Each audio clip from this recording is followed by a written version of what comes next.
Cordial saludo televidentes de Colombia y el exterior, bienvenidos a la plenaria, programa institucional de la Cámara de Representantes. Nuestro invitado en esta ocasión, el abogado guajiro Alfredo Rafael de Luque Zuleta, especialista en tecnologías de la información y las comunicaciones. Congresista, bienvenido, gracias por aceptar esta invitación. Muchas gracias, Pepe, y aquí vamos a estar siempre que así me inviten. Queremos abordar varios temas, uno de ellos a propósito de las tecnologías de la información, las nuevas formas. ¿Cómo está el país? ¿Cómo está enfrentando estos retos tecnológicos y estos avances, representante? Bueno, el país definitivamente es líder en la región en temas de comunicaciones y de tecnologías de la información, debido a que hemos sido bastante avanzados en la regulación que tenemos al respecto. Tenemos regulaciones comparables a países como Estados Unidos, diría yo, en donde las comunicaciones son un motor muy importante para la economía. Aquí estamos en el mismo camino y definitivamente en este periodo del presidente Juan Manuel Santos le dieron mucho realce al ministerio, de tal manera que hoy en el país existe una red de fibra óptica robusta que puede transportar datos a través de todo el territorio nacional, lo cual nos da una ventaja competitiva frente a otros países de la región. Esa red de fibra óptica fue contratada la construcción fue contratada por el gobierno de Juan Manuel Santos y va a permitir que 754 municipios que no tenían ningún acceso a las tecnologías de la información y comunicación o al internet más concretamente lo puedan hacer de una manera efectiva. Es decir, de los 1064 municipios del país, hoy tienen cobertura, o por lo menos los niños, los estudiantes tienen acceso para realizar sus tareas producto de la facilidad que ofrece la internet. Así es, pero esos son 754 que no habían estado conectados por ninguna otra red de fibra óptica, no tenían fibra óptica ni pública ni privada. El gobierno hizo el esfuerzo y los conectó a todos y eso de verdad ha sido algo impresionante, le cambia la vida a los muchachos. Si a eso le suman adicionalmente a que el gobierno ha hecho un esfuerzo también por entregarle tablets a todos los estudiantes de colegios públicos, ello permite pensar que les están facilitando la vida porque están estudiando como estudian los muchachos de estrato 6, con acceso a banda ancha de internet y con tabletas para su mejor comprensión de los asuntos que se ponen a su Siempre ha sido prioridad para usted el departamento de La Guajira. ¿Cómo está esa región del país en cuanto a tecnologías de la información y las comunicaciones? Se tiene en cuenta que en usted ha encontrado un defensor. Precisamente en el departamento de La Guajira nos conectaron 14 de los 15 municipios a través de la red de fibra óptica. Solamente estaba Riohacha con red de fibra óptica. Con esta inversión del Estado, 14 municipios más tienen fibra óptica y pensamos que se puede avanzar mucho. Hemos sido beneficiarios del gobierno de Juan Manuel Santos en cuanto a la entrega de tabletas de una manera extraordinaria, además del programa de computadores para educar que también se ha preocupado mucho porque los estudiantes puedan hacer uso de las tecnologías de la información y comunicación en debida forma. El otro tema, doctor Alfredo Rafael de Luque Zuleta, usted es abogado, analista de los temas de interés, de actualidad en Colombia. Uno de ellos tiene que ver con un nuevo inicio de diálogos o un nuevo ciclo de conversaciones en La Habana, Cuba, pero se da en medio de dos sucesos que tienen metido en tristeza al país. Uno de ellos con la muerte de 4 policías en las últimas horas y también un capitán del ejército. Hay algunos que dicen que eso es lo que genera dudas en cuanto al proceso de paz. ¿Cuál es su lectura, doctor Alfredo Rafael de Luque? Miren, no ha habido un presidente de la República que haya sido capaz de darle golpes tan contundentes a la FARC como Juan Manuel Santos. No se dejen confundir. Juan Manuel Santos tumbó al número 1, tumbó al número 2, los dio de baja de la guerrilla, lo cual nunca había sucedido en 50 años de guerra que tenemos. Ahora, seguimos en guerra, pero que seguimos en guerra porque yo quiero que los colombianos hagan memoria y se den cuenta de cómo han sido los diálogos cuando estamos en tregua. Acuérdense del Caguán, cómo fue de traumático esa experiencia, porque sencillamente los señores de la FARC se acomodan en un territorio cuando hay tregua, empiezan a delinquir desde allí, se relajan, por decirlo de una manera coloquial, y no se concentran en los diálogos, sino simplemente en hacer sus actividades delictivas de una manera más inteligente. ¿Qué pasa ahora?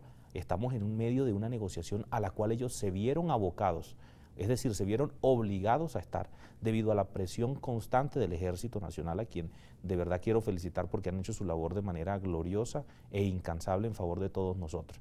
Y ellos simplemente estamos en estos momentos en un periodo en que estamos en medio de la guerra, pero negociando en donde ellos están negociando bajo presión, es decir, la negociación que se da en la guerra.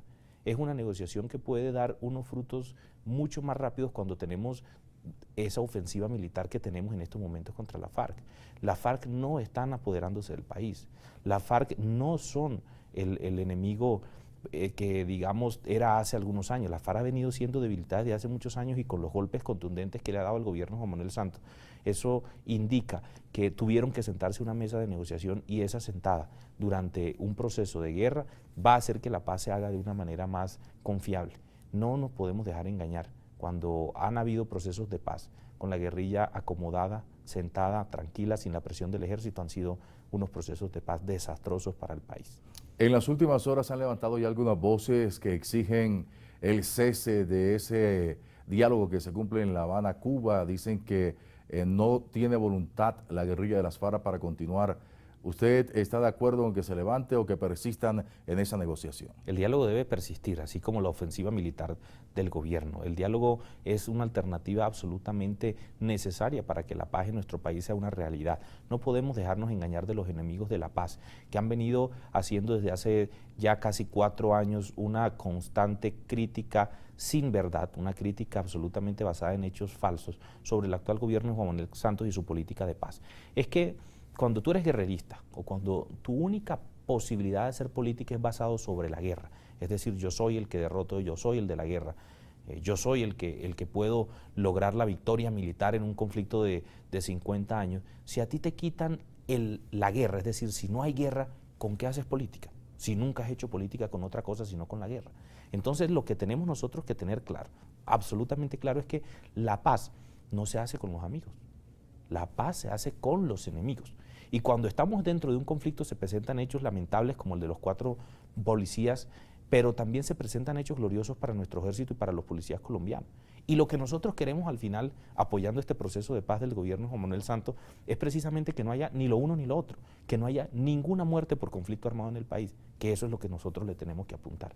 Yo le aseguro que todos aquellos jóvenes o todas aquellas personas mayores que están en pro de continuar con la guerra en este país, suspender los diálogos de paz, no tienen un solo hijo en las Fuerzas Armadas.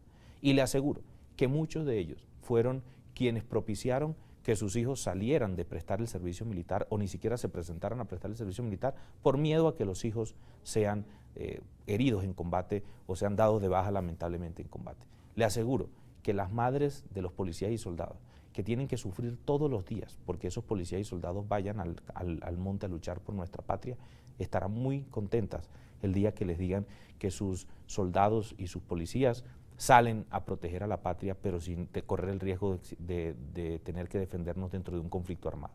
Le voy a mencionar 3 temas que se han conocido por parte de algunos sectores de la opinión. Uno de ellos apunta, doctor Alfredo Rafael de Luque Zuleta, a que en La Habana se está negociando la estructura de las fuerzas militares y de policía y que eso ha debilitado la moral de la tropa. ¿Corresponde eso a la realidad? Falso, completamente falso.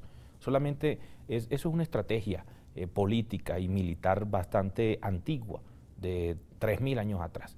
Eso se llama un estratagema. Y la estratagema consiste precisamente en un dicho muy popular que tenemos nosotros incluso en la costa, que dice calumnia, calumnia, que de la calumnia algo queda.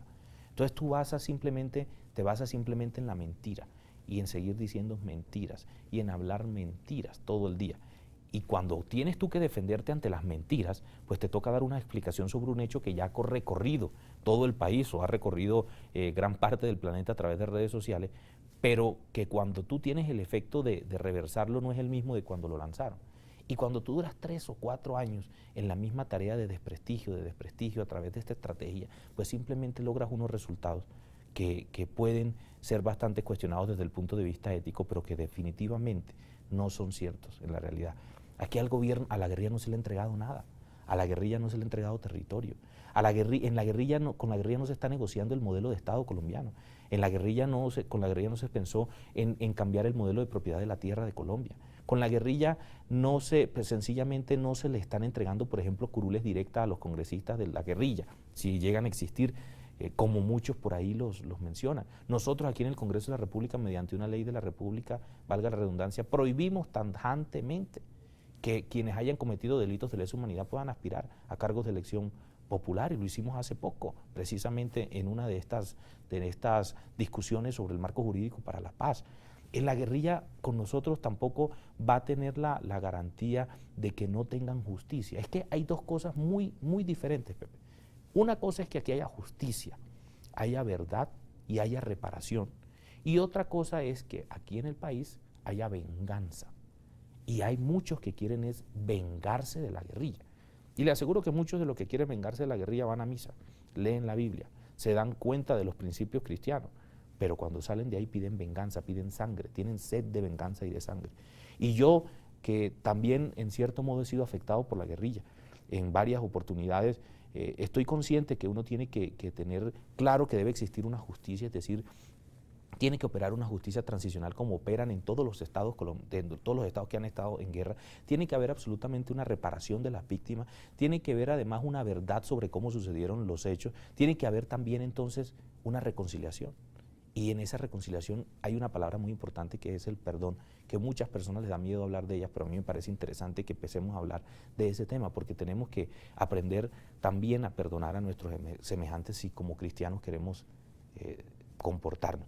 Y no es la venganza, aquí no se trata de venganza, se trata de justicia y nosotros en el Congreso de la República, en la Presidencia de la República, a través de los diálogos de paz, estamos actuando con base en eso, con que haya justicia, verdad y reparación y no simplemente venganza y que corra la sangre por el país. La prensa recogió, tomando impresiones de algunos observadores nacionales, un titular en el sentido que en La Habana se estaba negociando la paz, pero con impunidad. Eso es fehaciente, es verídico, hace parte, equivale a la verdad o a la realidad. Completamente falso, de nuevo, es que nosotros no podemos decir que hay impunidad simplemente porque no estamos metiendo de por vida a los guerrilleros de la cárcel o porque no estamos estableciendo penas de muerte para los guerrilleros. Eso es absolutamente ilógico.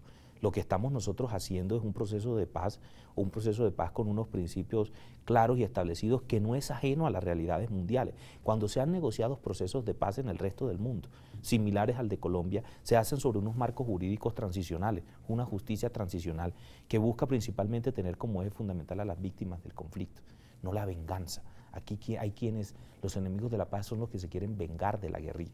Queremos que corra sangre de la guerrilla por los suelos colombianos. Yo no soy de izquierda, Pepe, yo soy una persona bastante, digamos, de centro derecha, en el entendido en que yo creo que nosotros debemos, como colombianos, tener la posibilidad de un modelo de Estado que permita las libertades plenamente de todos sus habitantes, pero también que exista una responsabilidad social adecuada. Pero yo estoy seguro que nosotros tenemos que aprender en Colombia también a que la justicia transicional es una forma válida para hacer procesos de paz en este país y que ha sido un modelo establecido no solamente por nosotros, sino por el mundo entero en situaciones de conflicto similar. El tema final, casi que con parlantes, algunos observadores, analistas o políticos del país dijeron, estamos cerca del castrochavismo en Colombia. ¿Eso es así? Es absolutamente absurdo. Y yo quiero ahí llamar la atención sobre algo que es bastante importante. Oiga bien lo que voy a decir. Los socialistas que están en la esquina de la izquierda, el último pedazo de la izquierda en el mundo, así como los de derecha, que están en la última esquina de la derecha, casi rayando con el fascismo en el país o en el mundo, siempre utilizan los mismos métodos, siempre. Y los métodos son confundir al pueblo. Y lo confunden y lo amedrentan y lo amenazan de distintas maneras. Por ejemplo, el socialismo, en su peor expresión, siempre amenaza al pueblo con que va a tener hambre, es decir, siempre lo mantengo con la preocupación de que ustedes van a tener hambre y yo como socialista, como gobierno socialista, los voy a ayudar a que tengan que comer hoy, pero no mañana. Mañana solucionamos el tema de ustedes de comida de mañana. Les soluciono día a día su problema de comida y así los mantengo yo dominados. Los de extrema derecha mantienen todo el tiempo preocupada a la población con el conflicto, con la guerra, con el miedo. Ustedes, si no están conmigo, van a caer en la peor crisis de seguridad que exista en el planeta, porque no están conmigo. Entonces los dos atemorizan a su población y los atemorizan de tal forma para tenerlos controlados y para que al final del camino hagan lo que quieran. Por eso decía al principio que yo estoy en una posición diferente. Yo soy una persona que está de acuerdo con las libertades individuales y con lo social, porque nosotros debemos ser capaces de elegir qué es lo que más nos conviene a nosotros como país, sin estar metidos en dos instancias diferentes de miedo. Una por tener hambre y otra porque estamos metidos en un régimen de venganza y de violencia, el cual no es cierto. Nosotros, para terminar, Pepe, lo que le puedo decir es que no somos un gobierno o como Congreso quien apoya al gobierno de Juan Manuel Santos no ha sido un gobierno que se dedique al castrochavismo, todo lo contrario. Ha sido un gobierno que se ha dedicado específicamente a trabajar en lo social para que las personas puedan tener mejores condiciones de vida y a adecuar el país como un país moderno, justo y seguro. Encarna a las nuevas generaciones de la política de La Guajira. Alfredo Rafael de Luque Zuleta, congresista, fue nuestro invitado aquí en la plenaria. Bienvenido, representante, muchas gracias. Muchas gracias, Pepe, como siempre, muy amable estar compartiendo este rato con los televidentes. A los televidentes de Colombia y el exterior, muy amables, nos reencontraremos en cualquier instante. Hasta entonces, permiso.